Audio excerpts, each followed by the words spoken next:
So this new artwork of Daenerys Targaryen is something we never saw on Game of Thrones. But in the A Song of Ice and Fire books, it is one of my favourite chapters ever. It's Dany's 4th chapter in Book 2, A Clash of Kings. Also, this is quite a long one, so apologies, get comfy. It takes place when she enters the House of the Undying. I do plan on doing a video comparing the show versus book versions of the House of the Undying, because they're pretty different. This particular scene shows Daenerys, and she is accompanied by Drogon, and she is witnessing a conversation between this man and his wife. An educated guess is this is Dany's brother Rhaegar and his wife Elia nursing their young son Prince Aegon. The man says, "Aegon, what better name for a king? Will you make a song for him?" the woman asked. "He has a song," the man replied. "He is the prince that was promised, and his is the Song of Ice and Fire." He looked up, and when he said it, his eyes met Dany's, and it seemed as if he saw her standing there beyond the door. "There must be one more," he said, though whether he was speaking to her or to the woman in the bed, she could not say. "The dragon has 3 heads. He went to the window seat, picked up a harp, and ran his fingers lightly over its silvery strings.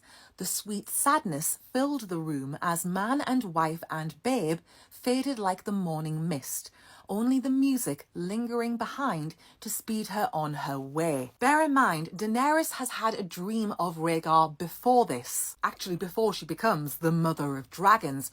She has a dream where she sees this warrior in Targaryen armour, and it looks to be Rhaegar, but when she lifts the visor, she sees her own face.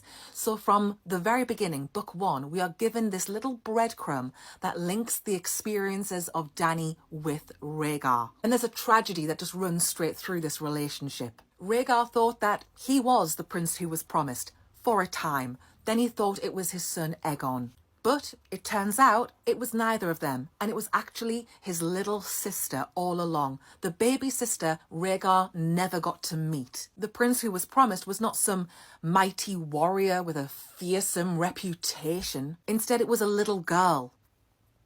Like, who would have thought that? I think when Daenerys saw Rhaegar, Rhaegar saw Daenerys. And what he saw was crucial. He saw a young, silver-haired, clearly Targaryen with a dragon on her shoulder, a real live dragon. And he's thinking to himself, this is it. This is the 3rd head of the dragon. He already has a daughter, Rhaenys, and a son, Aegon. So in Rhaegar's mind, this is the Visenya, the 3rd child, the 3rd head of the dragon. The problem is, Elia cannot have any more children. She barely survived Prince Aegon's birth. So Rhaegar looks elsewhere, to Lyanna Stark.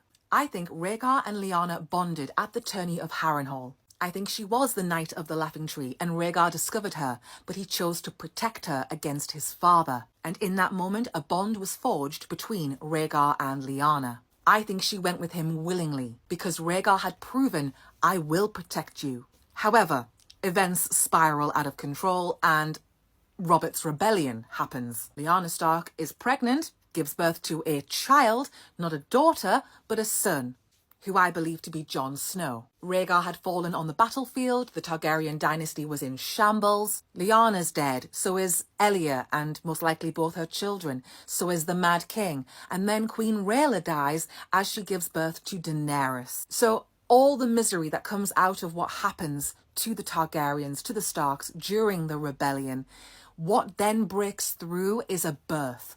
A young infant girl, Daenerys Stormborn. And she's set on a path not of her own choosing, but it's dictated by the actions of those who've gone before her, especially Rhaegar. His actions, they set Daenerys on the path to marrying Khal Drogo, to being given 3 dragon eggs, and to becoming the Mother of Dragons. But to bring it back to this image, there is a sadness, there is an irony to this situation, which is, had Rhaegar not done what he did, it would not have set the wheels in motion for Daenerys to do what she did. She probably would never have become the Mother of Dragons. So it's all tied up together with fate and destiny. Without Rhaegar doing what he did, Dany would not be standing there with Drogon beside her. The harp that we see here, it was not intended for Rhaegar or for Aegon. Really, it was intended for Daenerys. Hers is the song of ice and fire. She knows there is a greater struggle. She knows what is coming. She understands the role of her dragons and of herself as a Khaleesi, as a breaker of chains. Rhaegar could never have done what Daenerys did. He could never become the person that Daenerys became. In Dany's eyes, Rhaegar is a tragic, almost sacrificial lamb in many respects. And it saddens her because this was her family, the family she never got to have. Dany knows deep down, yeah, my family, they made some mistakes. But she also loves her family, and she's doing what she's doing so that what happened to her mother and father and to her brother, that it was not all in vain, that they didn't die for nothing. It's part of what is pushing Daenerys to keep going. She's under no illusions that Rhaegar was this saint. She knows that's not true, but his actions set Dany on her particular path. And that is why this scene is so important, and it's so crucial to understanding who the real Daenerys is. I just love it. It felt like a real treat for the fans. I love everything about it. I love the light coming in, shining on baby Aegon, when really the light should be shining on Daenerys. But that is the irony of this interaction. Had Rhaegar not seen this vision, could you imagine how different things would have been? He might not have gone off with Lyanna.